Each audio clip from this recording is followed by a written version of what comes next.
아멘. 귀한 찬양 감사드립니다. 하나님께서는 우리 백성을 지으셨습니다. 이 백성은 내가 나를 위하여 지었나니 나의 찬송을 부르게 하려 합니다.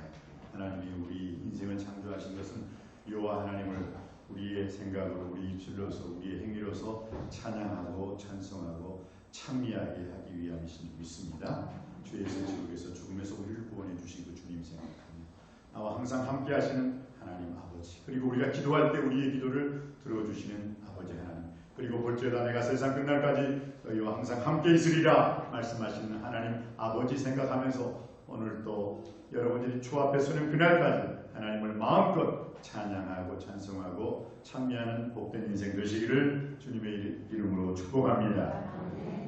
오늘 하나님 말씀, 성령의 사람, 악령의 사람. 성령의 사람이 태어날 때부터 성령의 사람이고, 악령의 사람이 태어날 때부터 악령의 사람이고가 아니라, 우리 사람은 많은 계획이 있어도 오직 여호와의 뜻만이 온전히 서듯이 그 마음속에 악령이 들어가면 악령의 사람이 되는 거예요. 성령이 들어갈 때 성령이 충만한 사람이 되는 줄 믿습니다. 하나님께서는 사도 바울을 통해서 우리에게 어떻게 말씀해 주셨습니까?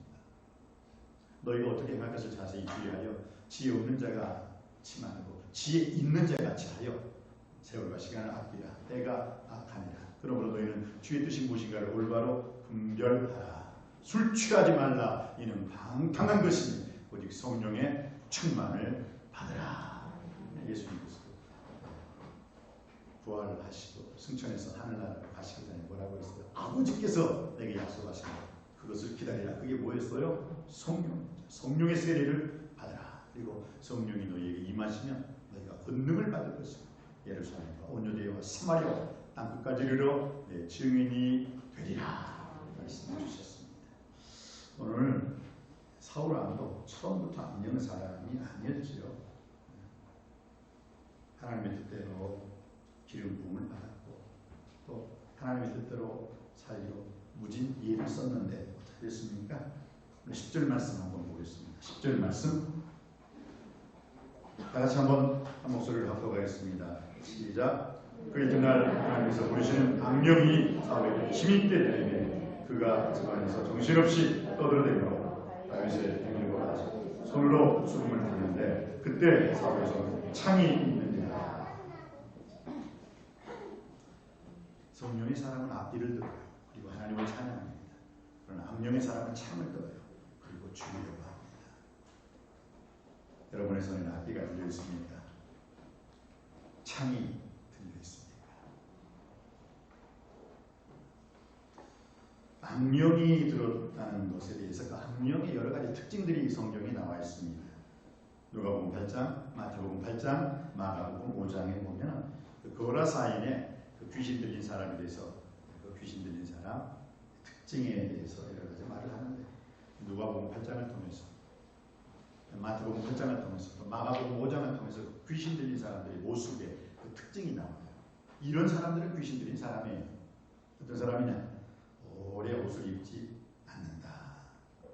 제가 어제 우리 가족 예배 누리하고 시간을 맞춰야 하기 때문에 동영상, 누리는 동영상을 틀어놓고 우리는 한 방에서 이제 예배를 드려요. 그래서 본문을 어제 마태복음 8장 본문인데 이상하게 이 본문하고 다 연결이 됐어요. 뭐 굳이 오늘 이 성경 말씀, 오늘 이 설교와 맞추려고 한 건 아니고 그냥 하나님이 주시는 대로 그냥 마태복음 8장을 읽고 거기서 이제 퀴티를 나누고 하는데 귀신 들린 자의 특징, 오래 옷을 입지 않습니다.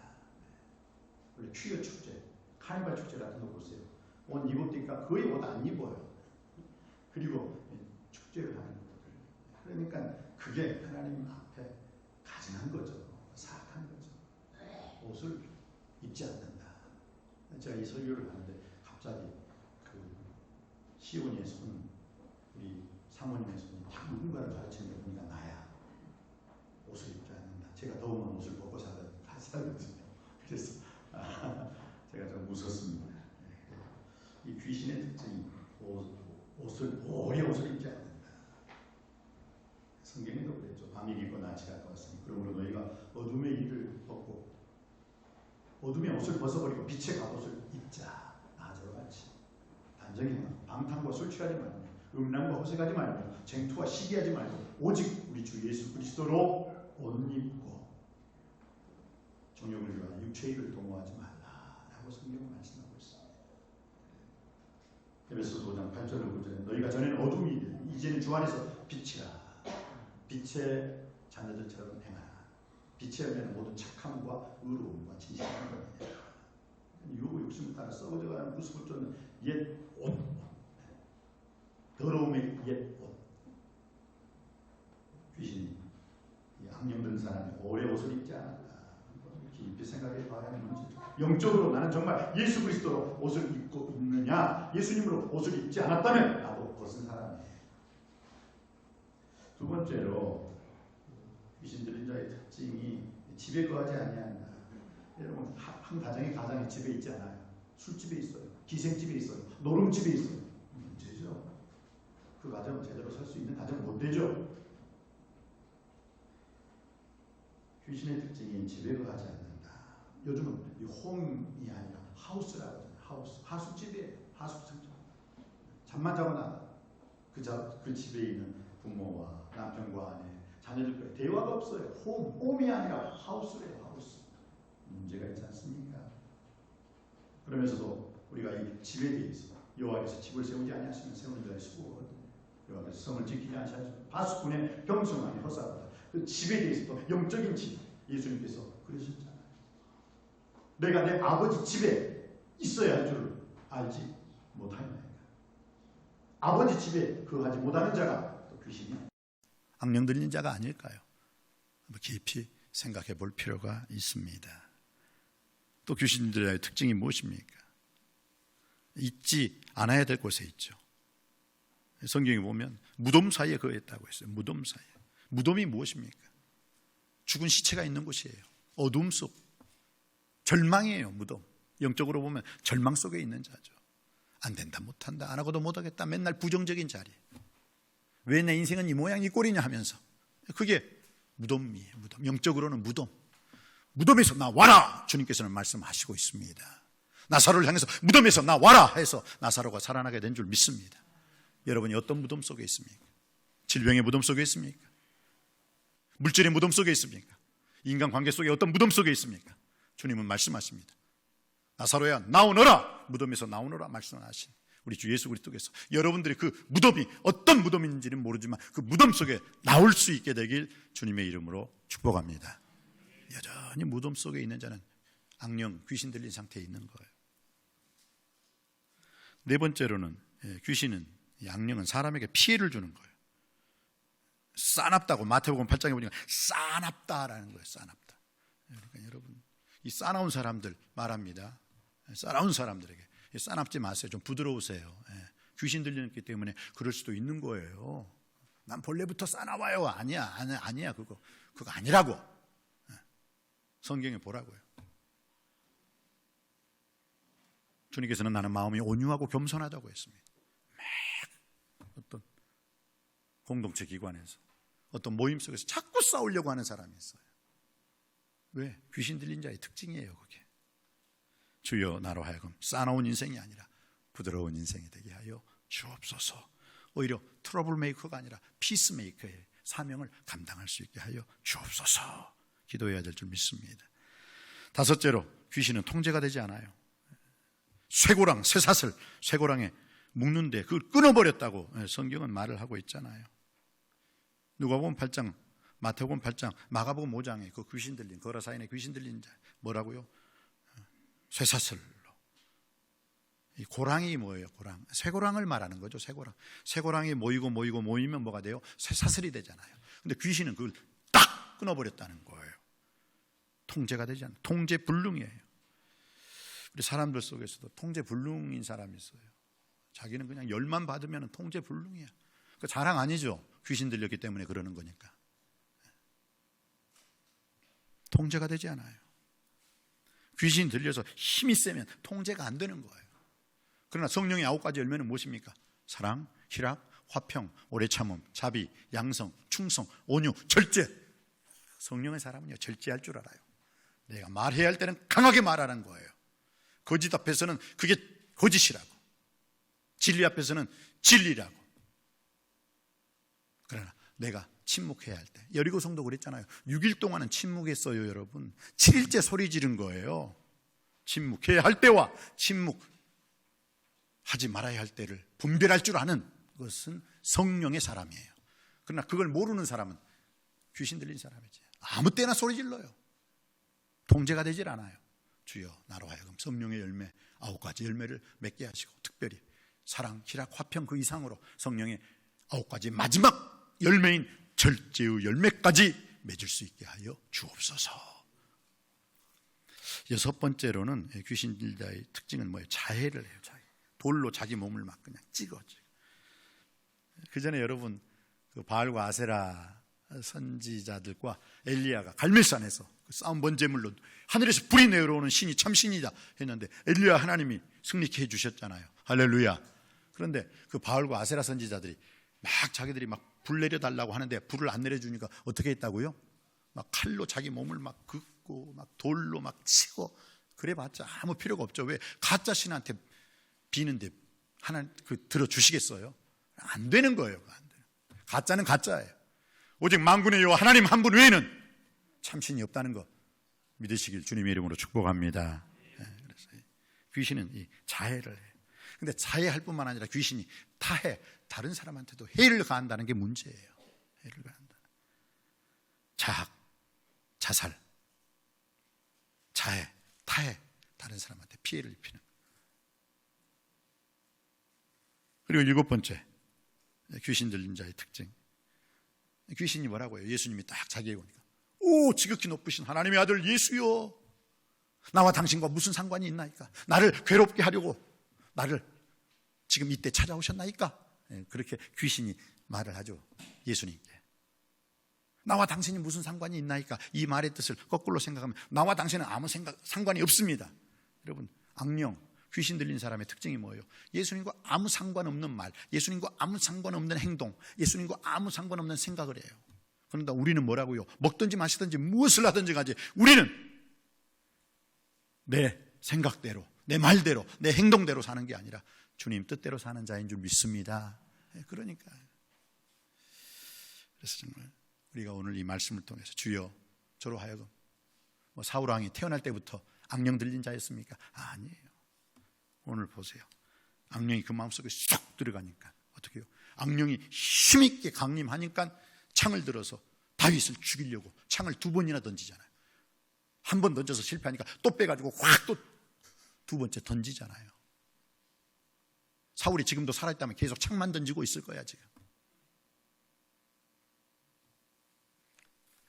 그렇습니다. 그래서 이 성령의 사람이었던 사울에게 성령이 떠나가는 이유는 성경은 2가지로 말을 해요. 불신앙과 불순종이었다는 겁니다. 첫 번째 무엇입니까? 사울이 사무엘이 오기 전에 먼저 예배를 드렸어요. 여러분, 하나님은 하나님의 방법대로 예배 드리시기를 원해요. 우시야 왕이 왜 그 유명한 그 실력 있는 우시야 왕이 어떻게 문둥병이 된지 아세요? 제사장이 분향하는 그 분향소에 찾아가서 자기가 제사 드리겠다고, 야 비켜, 이제 내가 이 나라 이 민족의 모든 사람에게 추앙받는 인물이 되었고 내가 이 나라의 땅덩어리를 확 넓혔으니까 다윗 이후로 나보다 더 유명한 왕이 어딨냐 하면서 우시야 왕이 뭐라고요? 제단에서 자기가 분향하다가 어떻게 해요? 어느 순간에 뭔가 좀 이상해요. 손이 좀 이상해요. 얼굴이 좀 이상해요. 신하들을 딱 뒤돌아서 보니까 신하들이 얼굴을 가려요. 왜요? 문둥병이 걸린 거예요. 문둥병이. 월권하지 마십시다. 내가 왕이면 왕답게 백성들을 통치하고 지배하고 다스릴 줄 알아야지. 제사장만이 제사할 수 있는 그 분향단을 자기가 들고 가서 분향하겠다고 하다가 결국은 문둥병이 걸려서 그는 별궁에 갇혀서 죽을 때까지 나오지 못했어요. 절대로 월권하지 마십시오. 자식이 아버지인 양 까불어서도 안 되고, 어느 공동체 기관이나 위계 질서가 있잖아요. 그 위계 질서를 카오스, 뭡니까? 혼란하게 만드는 자는 똑같은 자예요. 하나님은 하나님의 방법대로 예배드리시기를 원합니다. 오늘도 하나님의 방법대로 신령과 진정으로 하나님 앞에 거룩한 산, 제물, 절을 받아 주옵소서. 영적 예배를 드릴 수 있는 우리 모두가 되길 주님의 이름으로 축복합니다. 두 번째로, 성령의 사람이었던 사울에게서 성령이 떠나간 이유가 무엇입니까? 아말렉을 진멸하라고 했어요. 그런데 그는 하나님의 말씀보다 백성들을 더 두려워했어요. 그 중에 하나가 무엇입니까? 다 죽이라. 남녀노소, 짐승, 막론하고 다 죽이라 했는데 어떻게 해요? 사무엘 선지자가 하나님 아버지 앞에 제사를 드리려고 왔는데 분명히 다 죽이라고 했는데 아각 왕을 살려둬요. 아각 왕. 그리고 난 다음에 아각 왕만 살려준 게 아니라 뭐라고요? 엄청난 재물뿐만 아니라 소와 양 떼의 울음소리가 나요. 그래서 저거 이스라엘 소와 양이 아닌데 어디서? 그러니까 하나님께 예배 드리려고 저 소와 양을 좀 남겨뒀다고. 저 전리품이라고, 전리품. 그러니까 사무엘 선지자가 화를 내잖아요. 왕이요, 왜 하나님 말씀에 불순종합니까? 순종이 제사보다 낫고 하나님 말씀 듣는 것이 수양의 기름보다 낫다는 걸 왜 모르셨나이까? 먼저 왕이 하나님 말씀을 버렸으므로 하나님께서도 왕을 버려 왕이 되지 못하게 하십니다 하고 다윗에게 가버리잖아요. 왕관이 무엇입니까? 하나님 명령에 불순종한 거예요. 전쟁에 승리하게 해주겠다. 그러나 그 전쟁에서 승리하면 전리품 취하지 말아라. 이쁜 여자들, 귀한 음식, 귀한 소, 양 살쪘다고 취하지 말고 다 죽이라. 다 불살려라. 하나님 말씀이었어요. 근데 뭐라고요? 하나님께 드리려고 남겨두었다니. 얼마나 그 모순이에요. 핑계예요, 핑계. 그래서 결국 성령이 떠나버립니다. 성령의 사람이었던 사울에게 그 성령이 떠나간 이유가 바로 이 두 가지 이유였습니다. 성령이 떠나버리니까 새 마음이 헛마음이 되고, 순종하는 마음이 불순종이 되어버리고, 하나님을 신앙했던 마음이 불신앙의 마음이 되어버리고, 부드러운 마음이 굳은 마음이 되어버린 거예요. 그리고 사람이 마음이 굳어지잖아요. 그러면 거기에서 나오는 게 뭐예요? 미움, 다툼, 시기, 질투, 이간질, 분열함, 남에게 죄를 씌워가지고 죽이는 것. 그게 다 성령이 떠난 사람들 마음에서 나오는 거예요.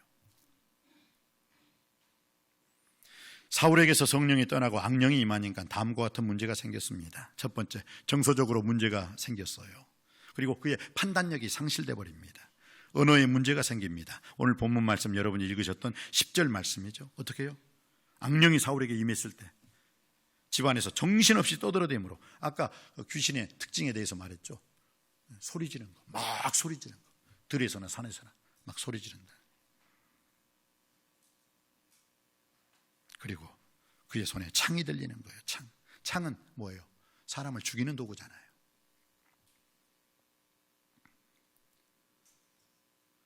그 후부터 성령이 떠난 사울에게 충고하는 말, 충신의 말은 역적으로 들려요. 그리고 자기에게 아부하는 말은 다 충신으로 보이는 거예요. 성령 충만하지 않으니까 그러는 거예요. 분별력이 없어지는 거죠. 성령 충만하지 못하면요, 보아야 할 것을 제대로 보지 못해요. 들어야 할 말을 제대로 듣지 못해요. 가짜는 진짜로, 진짜는 가짜로, 충고하는 말은 이놈 역적, 자기에게 아부하는 말은 야 충신이다. 이게 성령이 떠난 사람들의 특징이에요.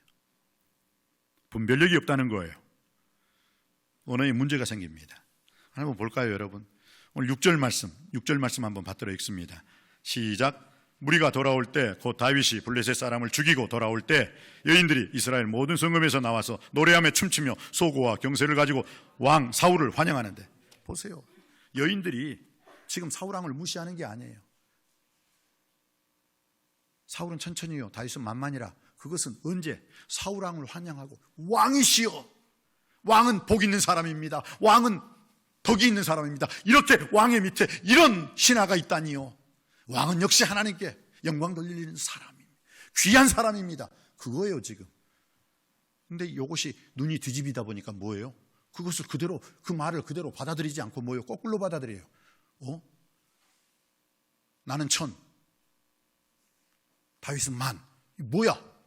그러면 이놈이 나라 차지한다는 뜻이 아니야. 그게 아니에요. 지금 오늘 보세요. 여인들이 누구를 환영한다고 했어요? 왕 사울을 환영했다고 그랬어요. 사울왕이시여, 사울왕이시여. 역시 당신은 복되고 덕된 자이기 때문에 역시 하나님께서는 다윗과 같은 그런 훌륭한 사람을 당신에게 붙여주셨나이다. 사울왕, 역시 당신은 멋진 사람입니다. 그거예요 지금. 근데 그게 성령이 아니라 악령으로 뒤집어 씌우니까 그 말이 그렇게 안 들리는 거예요. 안 보이는 거예요. 여러분 혹시 여러분의 삶 속에서도 이렇게 지금 착각하고 살고 있지는 않습니까? 정말 여러분을 위해서 했던 충고의 말은 에이 나쁜 놈 하고 여러분한테 아부하고 아첨하는 말은 좋아가지고 그냥 그 사람 조심하세요. 나를 칭찬하는 자는 나의 적이다. 조심하세요. 오히려 여러분한테 아부하고 여러분에게 아첨하는 사람이 오히려 뒤돌아서면 여러분을 제일 많이 욕한다는 것. 한번 그런 생각 안 해보셨어요? 오늘 이 사울에게서 성령이 떠나니까 악령이 임하니까 이 정서적으로도 제대로 봐야 할 걸 제대로 못 보잖아요. 들어야 할 걸 제대로 못 듣잖아요. 판단력이 흐려져요. 언어의 문제가 생깁니다. 그리고 그의 입에서 자꾸 불평, 원망, 남 탓하는 말만 나오는 거예요. 지금. 또 두 번째로 사울에게서 성령이 떠나고 나니까 뭐예요? 사람을 해하려고 했죠. 다윗 죽이려고 창을 2번이나 던졌잖아요. 성령이 떠나면요, 악령이 임하면, 이 보세요. 이 사람 한 나라의 왕이잖아요. 근데 나라를 세우려고 하지 않고 지금 나라를 허물고 있잖아요. 나라를 흥하게 하는 게 아니라 나라를 지금 망하게 하고 있어요. 창조적인 인생을 사는 게 아니라 파괴적인, 한 나라의 임금이 파괴적인 생각 가지고 있으니까 그 나라가 파괴될 수밖에 없는 거예요.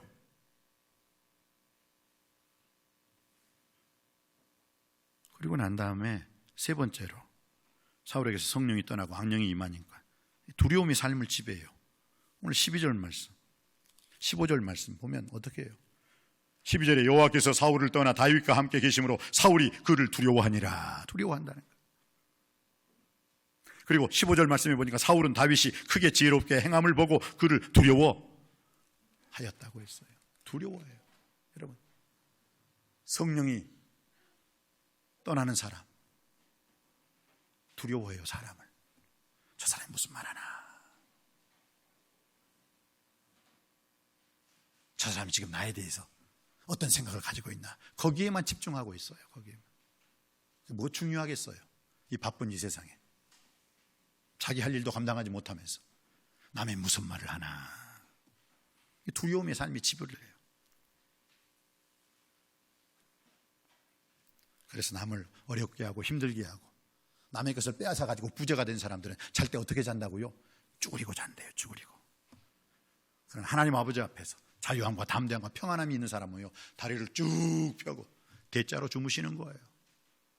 여호와께서 그 사랑하는 자에게는 잠을 주실 줄 믿습니다. 여러분 혹시 여러분 잠잘 때 쭈그리고 자고 있어요? 구부리고 자고 있어요? 무엇 때문에요? 자유함과 담대함과 평안함을 주시는 주님의 이름으로 평안히 잠잘 수 있는 여러분 되시기를 바랍니다. 두려움이 삶을 지배한다는 것. 성경은 사람을 두려워하면 올무에 걸리게 되거니와 여호와를 두려워한 자는 어떻게 해요? 사람을 두려워하면 올무에 걸리게 되거니와 여호와를 의지하는 자는 안전하리라 라고 했어요. 사람을 두려워하지 않고 여호와 한 분만을 두려워할 수 있는 여러분이 되길 주님의 이름으로 축복합니다. 사람에게 무릎 꿇지 않고 하나님께 무릎 꿇어 경배할 때 하나님께서 여러분을 절대로 세상 앞에서, 사람 앞에서, 원수마귀 사탄 앞에서 무릎 꿇지 않게 해 주실 줄 믿습니다. 그리고 네 번째, 사울에게서 성령이 떠나고 악령이 임하니까 어떻게 해요? 성령은 사람을 자꾸 피해요. 성령은 사람을 감당하지 못해서 피하는 거예요. 오늘 13절 말씀 한번 읽어볼까요? 13절 말씀입니다. 우리 다 같이 한 목소리로 합독하시겠습니다. 시작. 그러므로 사울이 그를 자기 곁에서 떠나게 하고 그를 천부장으로 삼으며 그가 백성 앞에 출입하였으며. 여러분, 참 사울이 좀 미련한 것 같아요. 좀 어리석어요. 지금 다윗은 뭐예요? 자기가 생각하기에는 자기의 최대의 숙적이에요. 적수예요. 자기 라이벌이에요. 그럼 어떻게 하겠어요? 자기 곁에 두면서 자기가 이렇게 컨트롤하면서 자기가 보는 게 쉬워요. 아예 떠나 보내가지고 다윗이 무슨 말 무슨 행동하는지 그걸 아예 안 보는 게 좋겠어요. 똑똑한 사람이라면 어떻게 해요? 야, 저것이 나를 떠나면 무슨 말 어떤 행동을 할지 모르지. 그럼 어떻게 하겠어요? 항상 자기 눈앞에다 두고 자기 라이벌이니까 자기 경쟁자니까 자기 숙적이니까 뭐 하나 이렇게 보면 될 거 아니에요. 이 바보가 이 성령이 아니라 악령에 씌우니까 다윗을 멀리 보내버리는 거예요. 그리고 천부장을 세웠어요. 이 천부장이라는 것은 아무것도 없는 사람, 천부장이라는 건 1000명의 군사를 거느릴 수 있는 자격이거든요. 여러분 생각해 보십시오. 다윗이 누구예요? 나라를 구한 사람이에요. 그 사람한테 딱 1000명만 맡기고 요압 장군에게는 전체 모든 것을 다 줬잖아요. 전 국군 통수권을 줬잖아요. 그리고 나라를 구한 다윗에게는 뭐라고요? 기껏 1000명만 딱 주면서 야 변방에 가서 거기서 너희들끼리 놀아라. 이거 아니죠. 은혜를 원수로 갚으면 안 되잖아요. 나라를 구한 애국자입니다. 백성의 영웅이에요. 국민의 영웅이에요. 근데 그 사람을 기껏 보기 싫다고, 꼴 보기 싫다고, 자기 자리 탐낸다고 딱 1000명의 군사만 주고 딱 가, 저리 가라. 참. 그러면서 자꾸 다윗을 피해요. 얼마나 어리석었습니까? 오히려 그럴수록 지혜로운 사람이라면 다윗을 더 측근에 두고 어떻게 해요? 위해 주고 아껴주고 잘 관찰하고 주시하면 될 거 아니에요. 그런데요, 제가 정말 여러분에게 하고 싶은 말은 오늘 따로 있습니다. 사무엘상 18장 9절 말씀입니다. 우리 한번 9절 말씀. 오늘 이것이 우리의 마지막 말씀으로 받는 축복의 말씀이 될 줄 믿습니다. 자, 사무엘상 18장 9절 말씀 시작. 그날 후로 사울이 다윗을 주목하였더라. 아멘, 아멘. 그날 후로 어떤 거요? 골리앗 장군을 쳐가지고 민족의 영웅이 되고 국민의 영웅이 되었던 다윗, 그리고 그 여인들의 사울은 천천히지만 다윗은 만만이다. 그러나 그렇게 훌륭한 장수를 둘 수 있는 사울은 복 있는 자다, 덕 있는 자다라고 칭찬을 했는데도 불구하고 그 말을 거꾸로 받아들였던 그 성령 충만하지 못했던 사울. 그날 후로 사울이 누구를? 다윗을 주목하였더라. 사랑하는 성도님 여러분, 항상 우리들은요 뭔가 주목하여 살죠. 우리는 항상 무언가를 주목합니다. 우리가 주목하는 것이 곧 우리의 인생을 결정하기 때문입니다. 우리가 주목하는 것이 곧 내 인생의 길이요, 진리요, 생명이 되기 때문입니다. 그러므로 무엇을 주목하느냐는 참으로 중요합니다. 오늘 사울은 다윗을 주목했다. 아니, 사울은 다윗만 주목하고 다윗에게만 몰입하고 다윗에게만 집중하고 다윗만 바라보았다는 거예요. 얼마나 어리석습니까? 한 나라의 임금이 자기의 신하만 쳐다보면 되겠어요? 국민을 위하여, 국민에 의한 그 나라의 지배권이 자기에게이기 때문에 그 국민들을 후생복지로 잘 선한 길로, 바른 길로, 의의 길로 인도하고 잘 사는 나라 만들기 위해서 힘써야 되는 게 한 나라의 왕이 하는 일 아니겠어요? 그런데 뭐라고요? 시기 질투에 눈이 어두워가지고 그 다윗 하나 죽이려고 다윗을 주목하였더라. 이것은 원어로 보면 재미있어요. 째려보았다, 째려보았다. 다윗을 좋게 보지 않고 티껍게 보았다라는 뜻이에요. 다윗 때문에 눈이 뒤집어졌다는 거예요. 눈이 뒤집어지니까 제대로 봐요. 거꾸로 보지. 그 뜻이에요. 지금. 오늘 이 시대 우리나라 말로 하면 친정 엄마의 눈으로 보면은 우리 딸들 얼마나 이뻐요. 근데 시어머니 눈으로 보는 거야. 째려보고. 주목하였다는 거. 사울은 다윗만 주목하고 다윗만 몰입하고 다윗만 바라보고 다윗에게만 집중했어요. 그러다 보니까 어떻게 하면 다윗을 죽일까? 그러다가 자기가 먼저 죽었잖아요. 다윗은 왕이 되고. 우리는 오늘 본문 말씀을 통해서 우리가 깨달아야 할 것이 참으로 많이 있는 줄 믿습니다. 다윗을 보세요. 사울에게 집중하지 않았어요. 사울을 바라보지 않았어요. 사울에게 몰입하지 않았어요. 다윗은 끝까지 하나님만 바라보았어요. 나의 영혼이 잠잠히 하나님만 바라보며 나의 생명이, 나의 구원이, 나의 소망이, 나의 축복이 그에게서 나오는도다. 능력이 주님께 있고 구원이 주님께 있고 생명이 주님께 있고 축복이 주님께 있음을 다윗은 알았기 때문입니다. 사울은 다윗을 주목하였지만 다윗은 하나님만 바라보고 하나님만 주목하고 하나님만 의지하고 하나님만 바라보고 하나님만 의뢰하고 하나님만 신뢰하였습니다. 여러분의 인생이 성령 충만한 다윗의 인생처럼 사울은 비록 다윗을 주목하였지만 다윗은 하나님만 주목하고 하나님께만 몰입하고 하나님께만 집중했던, 하나님만 의지하고 의리하고 하나님만 신뢰하고 하나님만 선택했던 다윗의 그 승리의 인생, 성령 충만한 인생이 여러분의 인생이 되기를 주님의 이름으로 축복합니다. 기도하시겠습니다. 은혜가 풍성하신 아버지 하나님, 오늘 다윗이 성령 충만함으로 말미암아 하나님 아버지 앞에서 여호와의 영에 크게 감동된 축복의 삶을 살았습니다. 온전히 순종하는 삶을 살았습니다. 담대한 믿음의 승리의 삶을 살았습니다. 대적을 이길 능력과 전쟁에서 나가는 대로 백전백승하는 승리하는 인생이요, 또 다윗은 지혜롭게 사는 인생이라고 말씀하여 주셨습니다. 그리고 다윗은 사람들의 사랑과 또 하나님 앞에 사랑받고 인정받고 칭찬받는 삶을 살았습니다. 오 주여, 간절히 기도하오니 우리의 삶이 사울이 다윗을 주목하는 인생이 아니라 다윗이 하나님을 주목하고 하나님께 몰입하는, 하나님께 집중하는, 하나님을 선택하는 복된 인생 되게 하여 주옵소서. 예수님의 이름으로 기도드립니다. 아멘.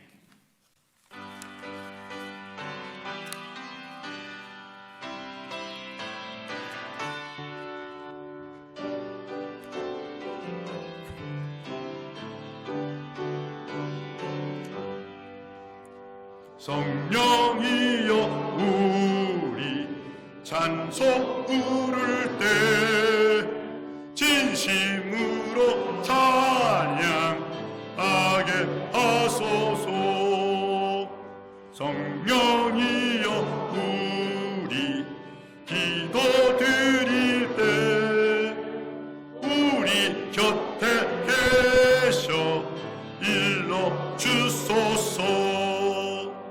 성령이여 우리 성경 읽을 때 그 속에서 빛을 보게, 다 같이 일어나서 5절 부르시겠습니다. 성령이여 우리 겸손해져서 우리 주와 같이 되게 하소서.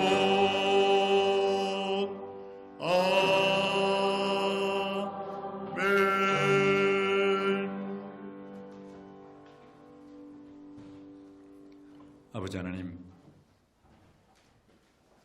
사울 왕과 다윗의 삶을 통해서 사울은 다윗에게 주목하고 집중하고 몰입했지만 다윗은 오직 하나님께만 집중하고 몰입하고 또 주목하였습니다. 우리가 진정 바라봐야 할 것이 무엇인가를 오늘 본문 말씀을 통해서 허락하여 주셨사오니 오늘 주님 말씀 온전히 순종하여 다윗처럼 하나님만 의지하고 의리하며 신뢰하며 하나님만 주목하고 하나님께만 몰입하고 하나님께만 집중하는, 하나님만 선택하는 복된 인생 되게 하여 주옵소서. 마음과 뜻과 정성을 다해 주님 앞에 귀한 예물을 드렸사오니 오 주님, 이 예물 기뻐 받아 주시옵시고 오늘도 나의 하나님이 그리스도 예수 안에서 그 영광 가운데 그 풍성한 대로 우리의 모든 필요한 쓸 것들을 채워주시고 갑절로 갚아 주시옵소서. 내 입을 넓게 열라 내가 채우리라 말씀하여 주셨사오니 우리의 가정, 직장, 사업, 일터, 물질의 문제까지도 주님께서 가득 채워 주시옵소서. 길이요 진리요 부활이요 생명이신 예수님의 이름으로 기도드립니다.